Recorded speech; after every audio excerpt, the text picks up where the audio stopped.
নমস্কার সবাইকে। আজকে নিয়ে এসেছি সবারই খুব ফেভারিট একটা রেসিপি, সজনে ডাঁটা দিয়ে পোস্ত। চলুন দেখে নিই। ভীষণ সুস্বাদু, ইনগ্রিডিয়েন্টস খুবই কম।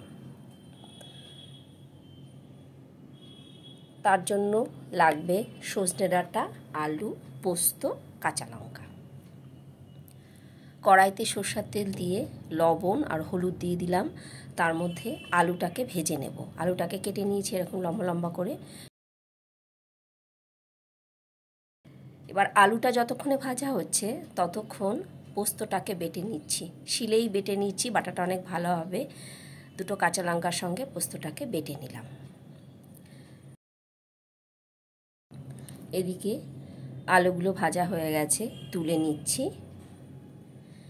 এই তেলেতেই দিয়ে দিচ্ছি একটা শুকনো লঙ্কা গোটা, তার সঙ্গে কালো জিরে ফোড়নে দিয়ে দিলাম। ভালো করে কালো জিরে আর শুকনো লঙ্কাটাকে ভেজে নিচ্ছি। ভেজে নেওয়া হয়ে গেলে সজনে ডাঁটাগুলোকে দিয়ে ভালো করে একটু নেড়ে চেড়ে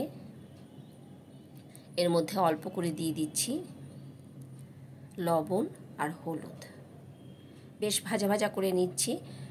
ভাজা হয়ে গেলে এর মধ্যে দিয়ে দেব বেটে রাখা পোস্তটা।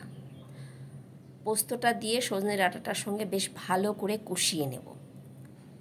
কষিয়ে না হয়ে গেলে ভেজে রাখা আলুটা ছেড়ে দেব। ছেড়ে ভালো করে আবারও নাড়াচাড়া করে নিচ্ছি আলুর সঙ্গে।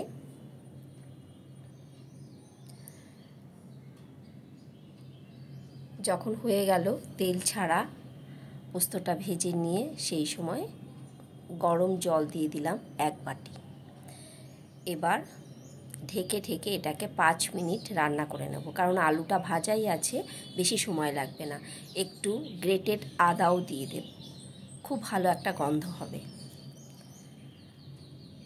5 মিনিট ঢেকে ঢেকে রান্না করে নিলাম।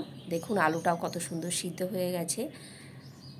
পোস্তর তরকারিটা হয়ে গেছে।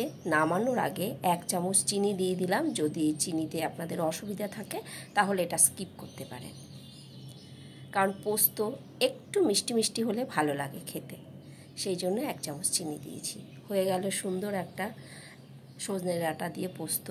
যেমন উপকারী, খেতেও কিন্তু দারুণ সুস্বাদু। ও আর একটা বলতে ভুলে গেছি, আমি একটু তেল যে ভেজে রেখেছিলাম কালো জিরের সঙ্গে শুকনো লঙ্কা, ওটার একটুখানি তুলে রেখেছিলাম, ওপর থেকে গার্নিশিংয়ে দিয়ে দিলাম। হয়ে গেল। ভালো লাগলে করবেন, করে কমেন্ট করবেন।